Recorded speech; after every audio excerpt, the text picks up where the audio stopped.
उत्तर प्रदेश के जिलों में बाढ़ जैसे हालात हैं। पड़ोसी राज्यों से छोड़े गए पानी से नदी नाले उफान पर है। गंगा यमुना का जलस्तर लगातार बढ़ता ही जा रहा है। आप अपने टीवी स्क्रीन पर इस वक्त देख सकते हैं एक साथ 5 तस्वीरें। गाजीपुर में गंगा उफान पर है तो मिर्जापुर में गंगा में आई बाढ़ से लोग परेशान हैं।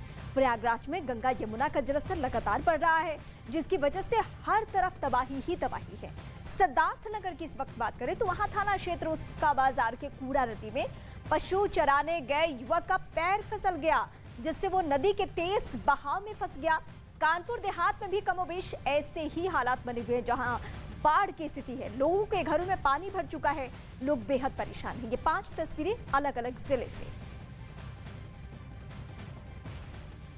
और अब हम बात करेंगे केरल के कुन्नूर से बेहिसाब बारिश की खबरें लोगों को परेशान कर रही है, जहां से डराने वाली तस्वीरें सामने नजर आ रही है। रिपोर्ट देखिए आप। जंगल में उमड़ा सैलाब, पेड़ उखड़े, पत्थर बहे, हर तरफ तबाही का मंजर। केरल के कुन्नूर से तबाही की दिल दहलाने वाली तस्वीरें सामने आई, जहां तेज बारिश के बाद जंगल में आया सैलाब अपने साथ सब बहा ले गया। जिधर नजर जाए बस पानी ही पानी नजर आ रहा है। पानी के तेज बहाव में पेड़ तक उखड़ गए। इतना ही नहीं, सड़कों पर भी कई फीट पानी भर गया, जिसके बाद लोगों के लिए मुसीबत और बढ़ गई। जंगल के आसपास बसे लोगों के घरों में पानी भरने के बाद 2 लड़के पानी के बीच फंस गए, जिसकी जानकारी मिलने के बाद रेस्क्यू टीम ने पहुंचकर दोनों को सुरक्षित बाहर निकाल लिया। फिलहाल हालात को देखते हुए प्रशासन इलाके में कैंप लगाने की योजना बना रहा है और बाढ़ प्रभावित लोगों से सुरक्षित जगह जाने की अपील की जा रही है।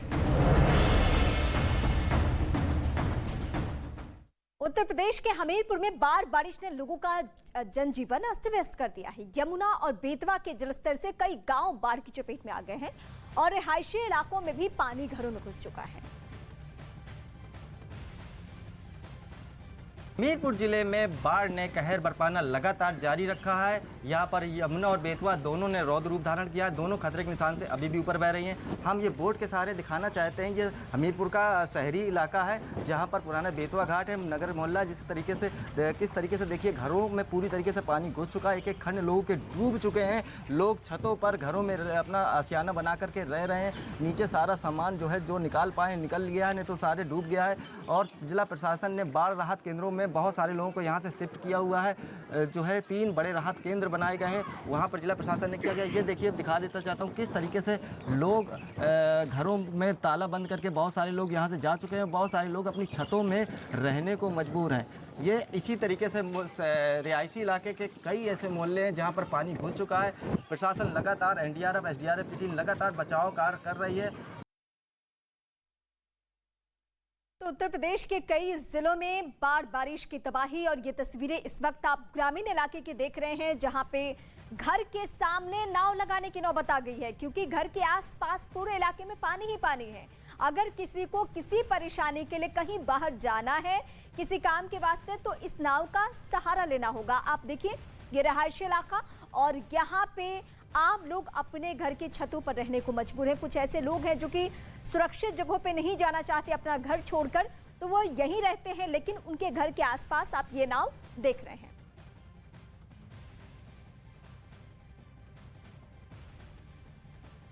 बाढ़ की नौबत सिर्फ भारत में नहीं, बल्कि पड़ोसी देश पाकिस्तान भी इन दिनों हाहाकार वहां पे मचा हुआ है बाढ़ की वजह से। पाकिस्तान में बाढ़ की वजह से जनता बेहद बेहाल है। बाढ़ से लाखों लोग प्रभावित हो चुके हैं। बलूचिस्तान की बात करते हैं। बलूचिस्तान, सिंध और पंजाब के कुछ हिस्सों में रिकॉर्ड तोड़ बारिश हुई है इस साल। बाढ़ से तबाही की अलग अलग तस्वीरें भी सामने आ चुकी हैं। ये पाकिस्तान की तस्वीरें हम आपको दिखा रहे हैं, और खबर तो ये भी है कि सैकड़ों लोगों की जान अभी तक इस बाढ़ की तबाही की वजह से जा चुकी है पाकिस्तान में।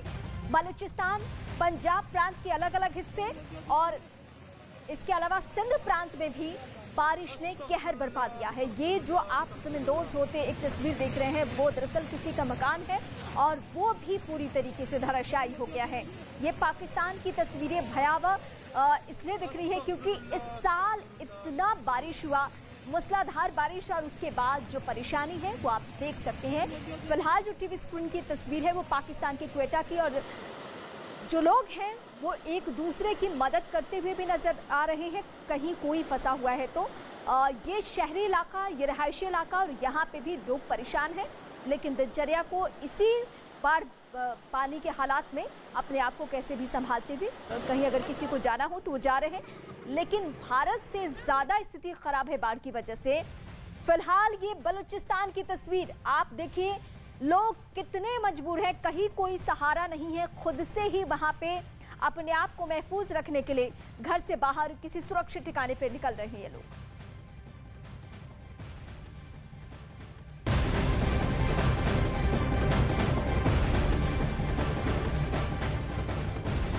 शराब नीति मामले को लेकर बीजेपी आम आदमी पार्टी पर फिर से हमलावर है। इस बीच दिल्ली में बीजेपी प्रदर्शन कर रही है। ये बीजेपी के प्रदर्शन की तस्वीरें इस वक्त आपको आईटीओ चौक से दिखा रहे हैं। आदेश गुप्ता की अगुवाई में बीजेपी ने आईटीओ चौक पर प्रदर्शन किया है और ये दिल्ली से प्रदर्शन की तस्वीरें फिलहाल, जहां पे बीजेपी एक बार फिर से हमलावर है। कुछ ही देर पहले आप आदेश गुप्ता और गौरव भाटिया इन सभी लीडर्स को सुन रहे थे जो अब शिक्षा नीति को लेकर ही सवाल उठा रहे। पहले मसला था आबकारी नीति को लेकर, लेकिन जब बार बार आबकारी नीति पे सवाल पूछे जा रहे थे तो आम आदमी पार्टी की तरफ से जवाब आता था कि हमारे शिक्षा मंत्री बहुत बेहतर हैं, इनकी तारीफ तो न्यूयॉर्क टाइम्स में हो चुकी है। तो आज गौरव भाटिया की जो प्रेस कॉन्फ्रेंस थी उसमें बड़ी बातें, बड़े सवाल शिक्षा नीति को लेकर रहा। उसमें स्कूलों की स्थिति क्या है, बच्चों को लेकर जो सुविधाएं गिनाई जाती है उसके उलट उनकी स्थिति क्या है, ये तमाम बातें बीजेपी की तरफ से, गौरव भाटिया की तरफ से सिलसिलेवार तरीके से बताई गई। और फिलहाल ये आईटीओ चौक की तस्वीर है। सैकड़ों करोड़ रुपए की लूट आपने कमरा बनाने के नाम पर की है और ये दिल्ली की जनता सब देख रही है। 2.5 साल बाद आपने सीवीसी की फाइंडिंग्स को, गंभीर आरोपों को, रिपोर्ट को आपने 2.5 साल तक नहीं रखा और जब एलजी साहब ने ये पत्र लिखा उसके बाद ये जनता के सामने आई है। तो दिल्ली के मुख्यमंत्री जवाब दे कि अगर आपने कुछ नहीं किया था तो सीवीसी की फाइंडिंग को आपने 2.5 साल तक दबाकर क्यों रखा?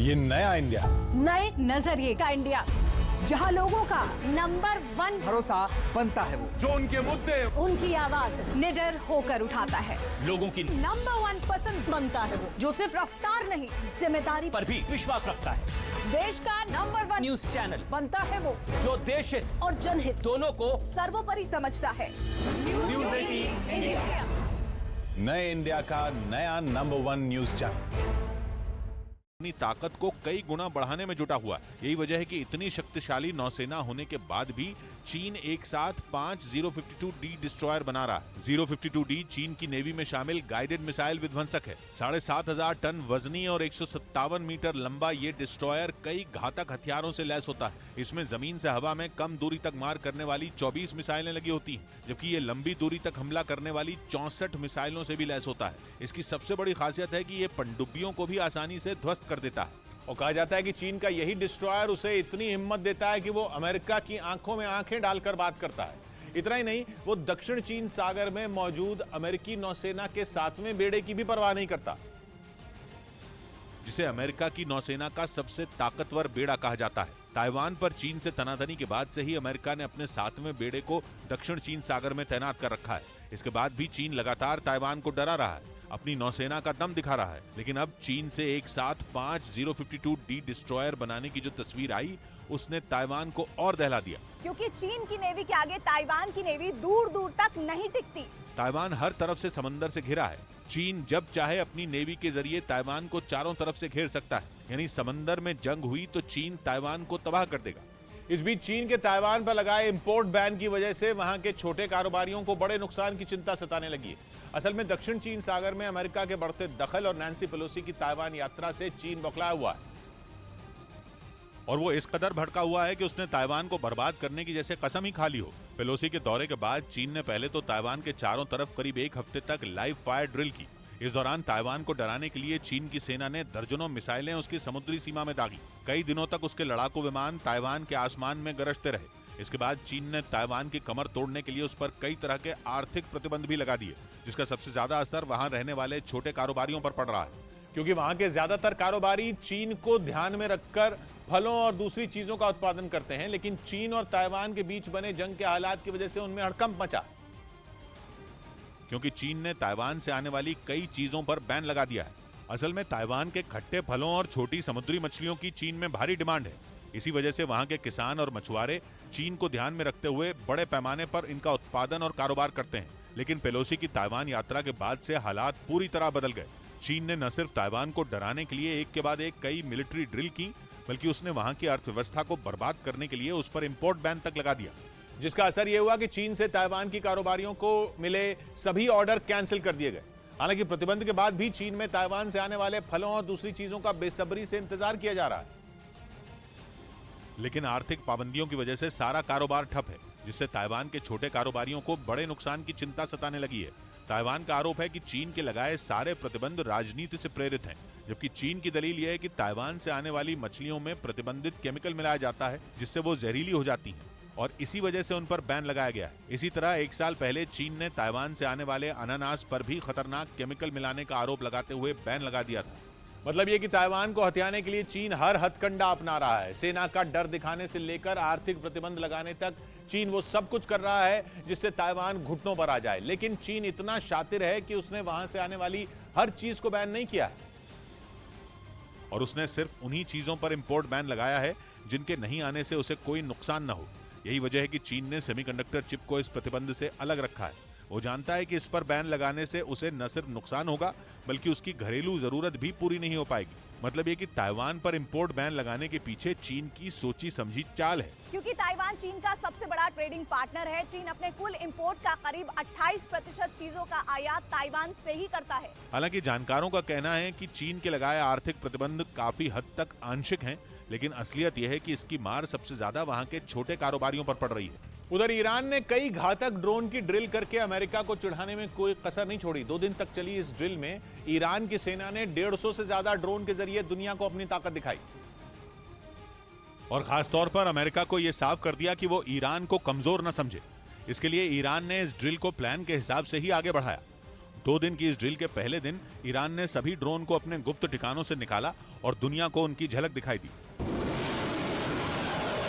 पहले दिन ईरान की सेना ने बॉर्डर वाले इलाकों और समंदर में अपने मिशन को पूरा करने के लिए निगरानी की, और इसे पूरा करने के बाद उसने ड्रोन की ताकत से अमेरिका को आंख दिखाई। अलग अलग इलाकों से इन ड्रोन के जरिए तेल के टैंकों और हथियारों के डिपो को अपने निशाने पर लिया गया, और फिर उन पर मिसाइलें और रॉकेट दागे गए, और इस तरह उन्हें तबाह कर दिया गया। ईरान ने इस ड्रिल के जरिए अमेरिका को यह दिखा दिया कि अगर उसने ईरान पर हमला किया तो उसे इसकी भारी कीमत चुकानी पड़ेगी। चीन ने ताइवान स्ट्रेट में बनी मीडियन लाइन को मिटाने का मन बना लिया है। ये वो लाइन है जो ताइवान स्ट्रेट में चीन और ताइवान को अलग करती है। वैसे औपचारिक तौर पर चीन ने कभी भी इसे नहीं माना, क्योंकि ताइवान स्ट्रेट में मीडियन लाइन को मानने का मतलब यह हुआ कि कहीं ना कहीं चीन ताइवान के अलग अस्तित्व को मंजूरी दे रहा है, और चीन ऐसा कतई नहीं चाहेगा, क्योंकि पिछले 70 साल से वो ताइवान को हड़पने की साजिशें रच रहा है। वो अलग बात है कि उसके हाथ अब तक खाली हैं। लेकिन चीन ने अब तक हार नहीं मानी है और लगातार ताइवान को हथियाने के नए नए तरीके ढूंढ रहा है। कहा जा रहा है कि ताइवान स्ट्रेट में मीडियम लाइन को मिटाने की चाल भी उन्हीं तरीकों में एक है। और अगर चीन ये करने में कामयाब हुआ तो वो दुनिया के सामने ये साबित कर देगा, ताइवान ही नहीं पूरा का पूरा ताइवान स्ट्रेट उसी का है। चीन शुरू से कहता रहा है कि वो समंदर में किसी सीमा को नहीं मानता, और ताइवान के मामले में तो बिल्कुल भी नहीं, क्योंकि चीन दुनिया भर में वन चाइना पॉलिसी का ढोल पीट रहा है और यह साबित करने में जुटा है कि ताइवान चीन का हिस्सा है। अपनी इस बात को साबित करने के लिए चीन हर सीमा लांघने को तैयार है, क्योंकि उसे पता है कि अगर ताइवान उसका नहीं हुआ तो दुनिया भर में शी जिनपिंग की नाक कट जाएगी, क्योंकि समंदर के इस द्वीप के लिए चीन ने जमीन आसमान एक कर रखा है। अमेरिका से दुश्मनी लेकर उसने अपनी अर्थव्यवस्था को कुएं में धकेला और पश्चिमी देशों और यूरोप के देशों का दुश्मन बन चुका है। एक रिपोर्ट में दावा किया गया कि अपनी इस जिद को मिटाने के लिए चीन ताइवान स्ट्रेट में करीब 68 साल पहले बनाई गई मीडियन लाइन को मिटाने से भी पीछे नहीं हटेगा। ये लाइन 1954 में अमेरिका ने इसलिए बनाई थी। 10 लाख करोड़ रुपए के कर्जे किसी के 7,000 करोड़ माफ कर दिए, किसी के 10,000 करोड़ माफ कर दिए, किसी के 15,000 करोड़ माफ कर दिए। किसान दर दर की ठोकरें खा रहे हैं। एक किसान ने बेचारे ने 50,000 रुपए का कर्जा ले रखा है, उसकी जमीन कुर्की कर देते हैं ये, उसका कर्जा माफ नहीं करते। एक बेचारा स्टूडेंट पैसे लेके कर्जे लेके अपनी डिग्री करता, उसके कर्जे माफ नहीं करते, उसके पिताजी की जमीन कुर्की कर देते हैं।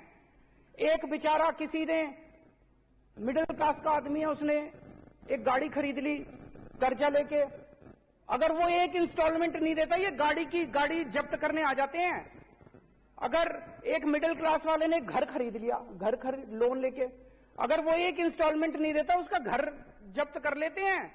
उनको नहीं छोड़ते, बेचारे मिडिल क्लास वाले को नहीं छोड़ते, स्टूडेंट को नहीं छोड़ते, किसान को नहीं छोड़ते। इन्होंने अपने दोस्तों के अरबपति खरबपति दोस्तों के 10 लाख करोड़ रुपए के कर्जे माफ कर दिए। क्या होता है इनके यहां? कोई एक दोस्त आया, बोला जी मेरे 5,000 करोड़ रुपए माफ कर दो। ये मंत्री को बुलाते हैं, हाँ भाई दही पे टैक्स लगा दे। फिर दही पे जितना टैक्स आता है उससे एक दोस्त के कर्जे माफ। फिर दूसरा दोस्त आता है, मेरे जी 10,000 करोड़ रुपए माफ कर दो। फिर कहते हैं हाँ भाई छाछ पे टैक्स लगा दे। फिर वो छाछ से जितना पैसा आता है उससे दूसरे दोस्त के कर्जे माफ। ये ठीक है क्या? ये तो बिल्कुल गलत है। आज अगर ये लोग अपने दोस्तों के कर्जे जितने माफ करें वो रिकवर कर लें, इस देश से महंगाई दूर हो सकती है। एक अंग्रेज थे, अंग्रेज हमारे देश से, आपने पिक्चरें देखी होगी, वो कौन सी वाली थी, लगान, और भी इस तरह की कई पिक्चरें आई जिसमें कोड़े मार मार के लगान ले रहे हैं लोगों से। वो लगान लेते थे, अत्याचार करते थे, और वो लगान लेके टैक्स लेके हमारे देश पे खर्च नहीं करते थे, वो सारा पैसा इंग्लैंड ले जाते थे। और अब उनके बाद ये अंग्रेज आए हैं, ये भी खूब खून चूस रहे हैं जनता का, खूब टैक्स ले रहे हैं, हर चीज पे टैक्स ले रहे हैं। वो टैक्स आपके ऊपर खर्च नहीं कर रहे, आपके स्कूल नहीं बना रहे, आपके बच्चों के लिए, आपके लिए अस्पताल नहीं बना रहे, आपके लिए बिजली नहीं कर रहे, आपके लिए सड़कें नहीं बना रहे। आपसे टैक्स ले लेके ये सारा पैसा अपने अरबपति दोस्तों के जेब में डाल रहे हैं। इसलिए महंगाई हो रही है कि मैं देश की जनता से पूछना चाहता हूं, क्या हम ये बर्दाश्त करते रहेंगे? पेट्रोल और डीजल क्यों महंगा हो रहा है? कभी सोचा हमने? रोज पूरी दुनिया में हम देखते हैं, पूरी दुनिया में तेल के दाम गिरते हैं और हमारे देश में दाम बढ़ते हैं। ऐसा कैसे हो सकता है? पूरी दुनिया में कितने ऐसे देश हैं जहां पे भारत से कहीं ज्यादा सस्ता पेट्रोल डीजल मिल रहा है, हमारे यहां महंगा क्यों मिल रहा है? पेट्रोल और डीजल पे अनाप शनाप टैक्स लगा रखा है इन लोगों ने, इतना टैक्स लगा रखा है। ये पैसा कहां जाता है? ये पैसा जाता है ऑपरेशन लोटस पे। ये क्या है ऑपरेशन लोटस? ऑपरेशन लोटस है अलग अलग राज्यों के अंदर ये लोग एमएलएज को डरा के, एमएलएज को खरीद के, और उससे ये लोग सरकारें गिराते हैं और अपनी सरकार बनाते हैं। खूब पैसा देते हैं। दिल्ली के अंदर तो हम बर्दाश्त कर चुके हैं, दिल्ली के अंदर तो हम खुद भुक्तभोगी हैं। अभी पिछले दिनों इन्होंने हमारे एमएलएज को 20-20 करोड़ रुपए के अंदर हमारे एमएलएज को इन्होंने खरीदने की कोशिश की। कम से कम 12 एमएलएज ने आके मेरे को बताया कि 20-20 करोड़ रुपए कह रहे हैं, 20-20 करोड़ रुपए ले लो और आम आदमी छोड़ दो और बीजेपी में आ जाओ। और इनका टारगेट था 40 एमएलएज लेने का। 800 करोड़ रुपए इन्होंने रख रखे थे दिल्ली की सरकार गिराने के लिए। ये ऑपरेशन लोटस है। लेकिन दिल्ली के ये सारे एमएलएज ईमानदार हैं, इनको पैसे का लालच नहीं है, इसलिए कोई नहीं बिका। दिल्ली में इनका ऑपरेशन लोटस इनका फेल हो गया। लेकिन इन्होंने महाराष्ट्र की सरकार गिरा दी,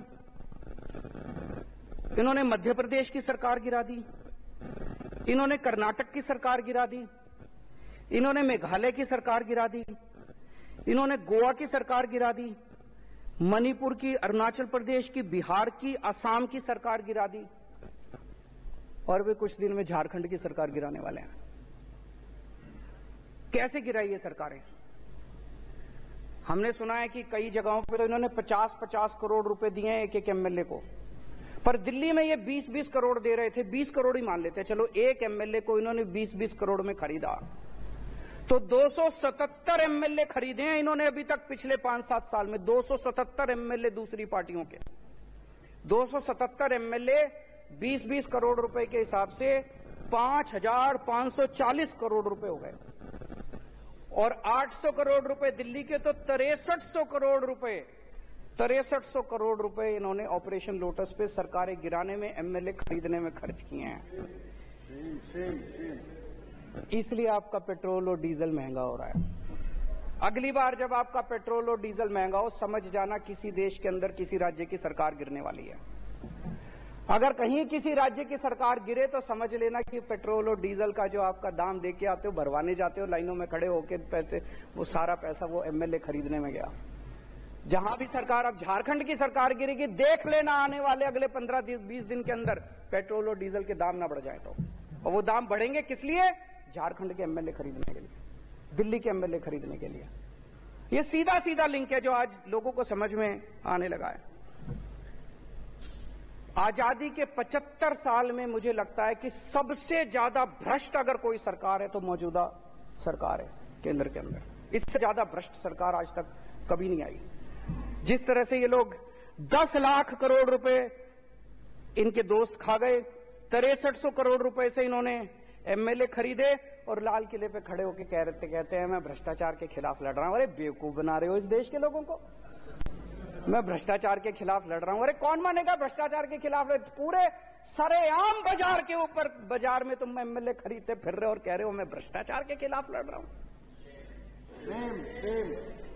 गरीबों की जेब से हाय लगेगी तुमको। एक गरीब के बच्चे का दूध काट के तुम अपने एमएलए खरीदते हो। एक गरीब के बच्चे की रोटी काट के उसकी गेहूं के ऊपर, उसके आटे के ऊपर टैक्स लगा दिया, उससे तुम अपने अरबपति दोस्तों के खजाने भरते हो। हाय लगेगी तुम्हें गरीबों की। अगर आज ये एमएलए खरीदना बंद कर दें, आज ये अरबपति दोस्तों के कर्ज करना माफ कर दें, मैं दावे के साथ कहता हूं देश से महंगाई खत्म ना हो जाए तो देश से तुरंत महंगाई खत्म हो जाएगी। अभी हम देख रहे थे इन्होंने नौटंकी करी पिछले 15-20 दिन में। शराब में पैसा खा लिया, शराब में पैसा खा लिया, शराब में पैसा खा लिया। हम 10 बार पूछ लिए भाई रेड मारी थी, रेड में क्या निकला? ढीला नहीं निकला, रेड में कुछ नहीं निकला इनका। अब आज से ऊपर से ऑर्डर आया भाई अब शराब पे बात नहीं करनी। अब कह रहे हैं नए क्लासरूम क्यों बनाए, टॉयलेट क्यों बनाए? मैं देख रहा था, कहते जी इन्होंने टॉयलेट ज्यादा बना दिए। हाँ जी बना दिए। हमारी बच्चियां जो हैं उनको अगर टॉयलेट जाना हो, अगर हमने ज्यादा टॉयलेट बना दिए, क्या गलत करा? तुम लोगों ने अपने स्कूल पूरे जहां इनकी सरकारें, इन्होंने बेड़ा गर्क कर रखा है सरकारी स्कूलों का। हमने अच्छे स्कूल बना दिए, अपने बच्चों को अच्छी शिक्षा देना चाहते हैं, क्या गलत करा? कह रहे स्कूल ज्यादा बना दिए। तो अब शराब बंद, अब शराब खत्म, शराब का जो केस था खत्म, सीबीआई की जांच खत्म। गिरफ्तार तो अभी भी करेंगे ये, क्योंकि इज्जत की बात है, दिखाना तो पड़ेगा, वे गिरफ्तार तो करेंगे। लेकिन केस में कुछ नहीं बचा, केस में कुछ नहीं निकला, जीरो, सब जीरो निकला, कुछ नहीं निकला। अब ये इनका नया शगुफा शुरू हो गया। आज ही जो विश्वास मत हम लेके आए हैं, मेरे को कुछ लोग पूछ रहे थे विश्वास मत की क्या जरूरत है? जी जरूरत है, ये दिखाने के लिए कि आम आदमी पार्टी का एक एक कार्यकर्ता, एक एक एमएलए, एक एक मंत्री कट्टर ईमानदार है।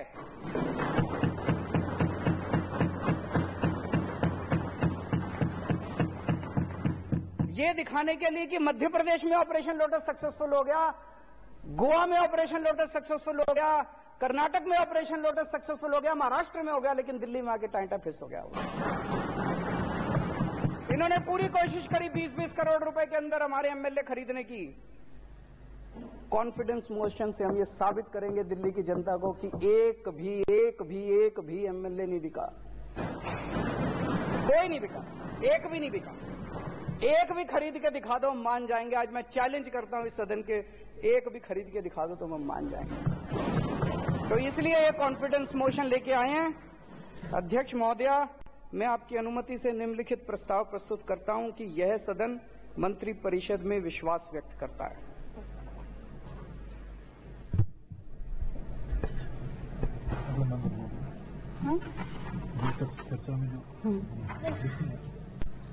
और इस वक्त आप अरविंद केजरीवाल को सुन रहे थे, जो सदन के अंदर से ही तमाम सवालों का जवाब दे रहे थे।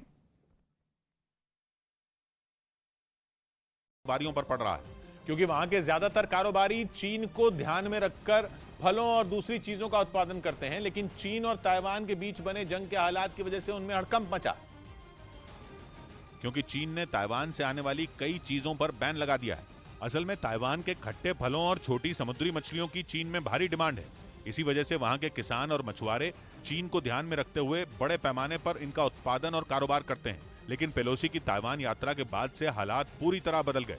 चीन ने न सिर्फ ताइवान को डराने के लिए एक के बाद एक कई मिलिट्री ड्रिल की, बल्कि उसने वहां की अर्थव्यवस्था को बर्बाद करने के लिए उस पर इंपोर्ट बैन तक लगा दिया, जिसका असर यह हुआ कि चीन से ताइवान की कारोबारियों को मिले सभी ऑर्डर कैंसिल कर दिए गए।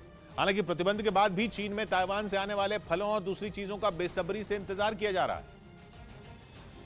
लेकिन आर्थिक पाबंदियों की वजह से सारा कारोबार ठप है, जिससे ताइवान के छोटे कारोबारियों को बड़े नुकसान की चिंता सताने लगी है। ताइवान का आरोप है कि चीन के लगाए सारे प्रतिबंध राजनीति से प्रेरित हैं, जबकि चीन की दलील यह है कि ताइवान से आने वाली मछलियों में प्रतिबंधित केमिकल मिलाया जाता है, जिससे वो जहरीली हो जाती हैं और इसी वजह से उन पर बैन लगाया गया है। इसी तरह एक साल पहले चीन ने ताइवान से आने वाले अनानास पर भी खतरनाक केमिकल मिलाने का आरोप लगाते हुए बैन लगा दिया था। मतलब ये कि ताइवान को हथियाने के लिए चीन हर हथकंडा अपना रहा है। सेना का डर दिखाने से लेकर आर्थिक प्रतिबंध लगाने तक चीन वो सब कुछ कर रहा है जिससे ताइवान घुटनों पर आ जाए। लेकिन चीन इतना शातिर है कि उसने वहां से आने वाली हर चीज को बैन नहीं किया है, और उसने सिर्फ उन्हीं चीजों पर इंपोर्ट बैन लगाया है जिनके नहीं आने से उसे कोई नुकसान न हो। यही वजह है कि चीन ने सेमीकंडक्टर चिप को इस प्रतिबंध से अलग रखा है। वो जानता है कि इस पर बैन लगाने से उसे न सिर्फ नुकसान होगा, बल्कि उसकी घरेलू जरूरत भी पूरी नहीं हो पाएगी। मतलब ये कि ताइवान पर इंपोर्ट बैन लगाने के पीछे चीन की सोची समझी चाल है। क्योंकि ताइवान चीन का सबसे बड़ा ट्रेडिंग पार्टनर है। चीन अपने कुल इंपोर्ट का करीब 28% चीजों का आयात ताइवान से ही करता है। हालांकि जानकारों का कहना है कि चीन के लगाए आर्थिक प्रतिबंध काफी हद तक आंशिक हैं, लेकिन असलियत यह है कि इसकी मार सबसे ज्यादा वहां के छोटे कारोबारियों पर पड़ रही है। उधर ईरान ने कई घातक ड्रोन की ड्रिल करके अमेरिका को चिढ़ाने में कोई कसर नहीं छोड़ी। 2 दिन तक चली इस ड्रिल में ईरान की सेना ने 150 से ज्यादा ड्रोन के जरिए दुनिया को अपनी ताकत दिखाई और खासतौर पर अमेरिका को यह साफ कर दिया कि वो ईरान को कमजोर न समझे। इसके लिए ईरान ने इस ड्रिल को प्लान के हिसाब से ही आगे बढ़ाया। 2 दिन की इस ड्रिल के पहले दिन ईरान ने सभी ड्रोन को अपने गुप्त ठिकानों से निकाला और दुनिया को उनकी झलक दिखाई दी। पहले दिन ईरान की सेना ने बॉर्डर वाले इलाकों और समंदर में अपने मिशन को पूरा करने के लिए निगरानी की और इसे पूरा करने के बाद उसने ड्रोन की ताकत से अमेरिका को आंख दिखाई। अलग अलग इलाकों से इन ड्रोन के जरिए तेल के टैंकों और हथियारों के डिपो को अपने निशाने पर लिया गया और फिर उन पर मिसाइलें और रॉकेट दागे गए और इस तरह उन्हें तबाह कर दिया गया। ईरान ने इस ड्रिल के जरिए अमेरिका को यह दिखा दिया कि अगर उसने ईरान पर हमला किया तो उसे इसकी भारी कीमत चुकानी पड़ेगी। चीन ने ताइवान स्ट्रेट में बनी मीडियन लाइन को मिटाने का मन बना लिया है। ये वो लाइन है जो ताइवान स्ट्रेट में चीन और ताइवान को अलग करती है। वैसे औपचारिक तौर पर चीन ने कभी भी इसे नहीं माना, क्योंकि ताइवान स्ट्रेट में मीडियन लाइन को मानने का मतलब यह हुआ कि कहीं ना कहीं चीन ताइवान के अलग अस्तित्व को मंजूरी दे रहा है और चीन ऐसा कतई नहीं चाहेगा, क्योंकि पिछले 70 साल से वो ताइवान को हड़पने की साजिशें रच रहा है। वो अलग बात है कि उसके हाथ अब तक खाली हैं। लेकिन चीन ने अब तक हार नहीं मानी है और लगातार ताइवान को हथियाने के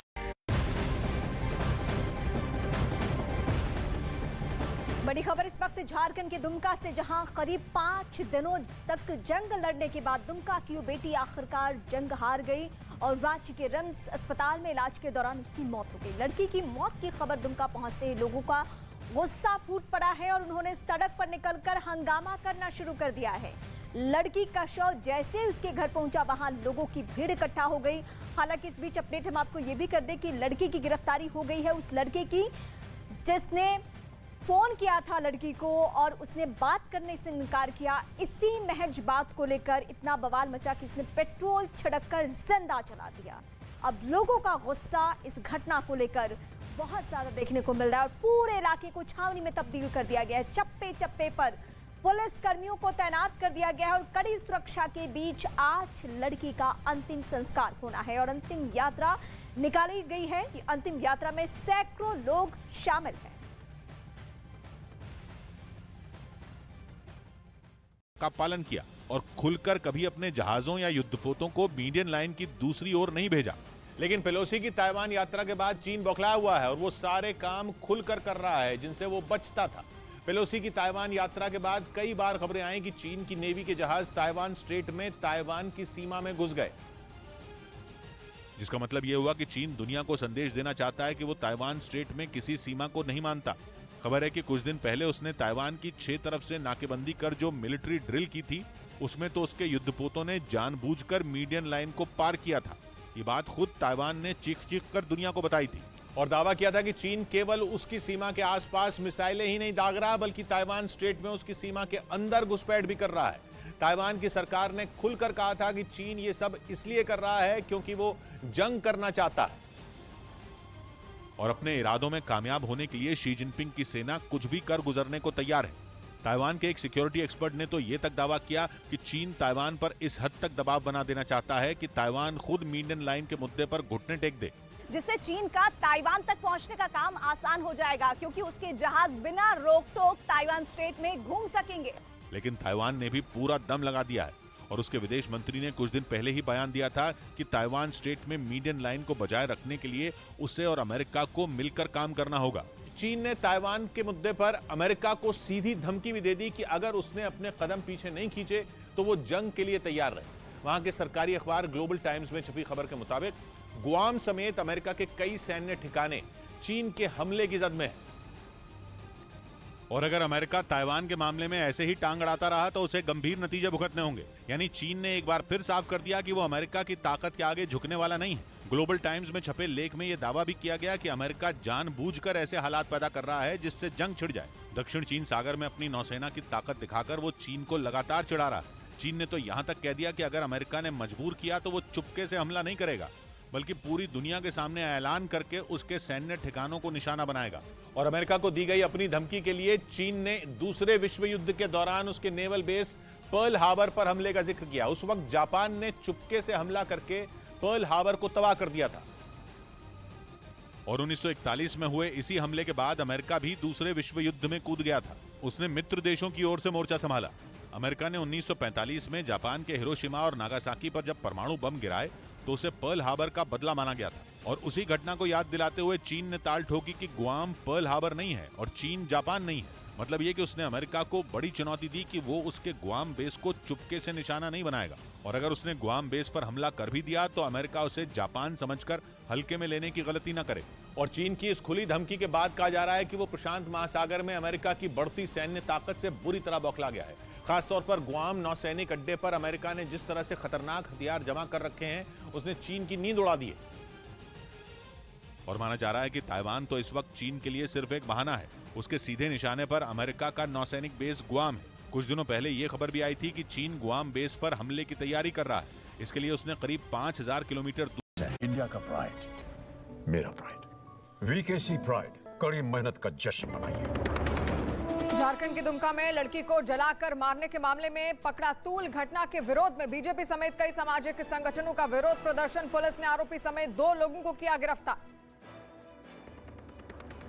कांग्रेस छोड़ने के बाद गुलाम नबी आजाद का सबसे विस्फोटक इंटरव्यू। न्यूज 18 की पल्लवी घोष से बोले, राहुल ने सोनिया गांधी के काम करने का तरीका भी बिगाड़ा। उन्होंने मैडम का भी स्टाइल खराब किया ना, उनका अच्छा स्टाइल। त्रिपुरा दौरे के दूसरे दिन श्यामा प्रसाद मुखर्जी की प्रतिमा पर दी नड्डा ने श्रद्धांजलि। मंदिर में किया दर्शन, कहा बीजेपी बदलेगी त्रिपुरा की तस्वीर और तकदीर। त्रिपुरा की तकदीर और तस्वीर बदलनी है। सीएम केजरीवाल ने दिल्ली विधानसभा में पेश किया विश्वास मत। बीजेपी का सड़क पर विरोध प्रदर्शन। अब दिल्ली की शिक्षा नीति पर भी बीजेपी ने उठाए सवाल। आप नहीं, एक पाप सरकार हमारे दिल्ली के बच्चों के भविष्य के साथ खेलने लगे। ट्विन टावर गिरने से इकट्ठा हुआ करीब 4 मंजिला ऊंचा मलबा। इलाके में धूल को फैलने से रोकने के लिए लगातार की जा रही है पानी की बौछार। अब तक काबू में है प्रदूषण का स्तर। पाकिस्तान में सदी की सबसे भयंकर बाढ़ ने मचाई तबाही। करीब 1200 से ज्यादा लोगों की गई जान। 3 करोड़ से ज्यादा लोगों के बेघर होने की खबर। एशिया कप में भारत की शानदार जीत पर अफगानिस्तान में भी जश्न। पाकिस्तान के खिलाफ छक्का लगाने वाले हार्दिक पांड्या को टीवी पर चूमता दिखा अफगानी नागरिक। आज होगी रिलायंस इंडस्ट्रीज लिमिटेड की 45वीं एजीएम। सीएमडी मुकेश अंबानी करेंगे संबोधित। बड़े फैसलों का हो सकता है ऐलान। न्यूज 18 इंडिया लगातार बना हुआ है देश का नंबर 1 न्यूज चैनल। काफी पीछे छूटा आज तक और इंडिया टीवी। दर्शकों ने खबरों के लिए न्यूज 18 इंडिया पर जताया भरोसा। है।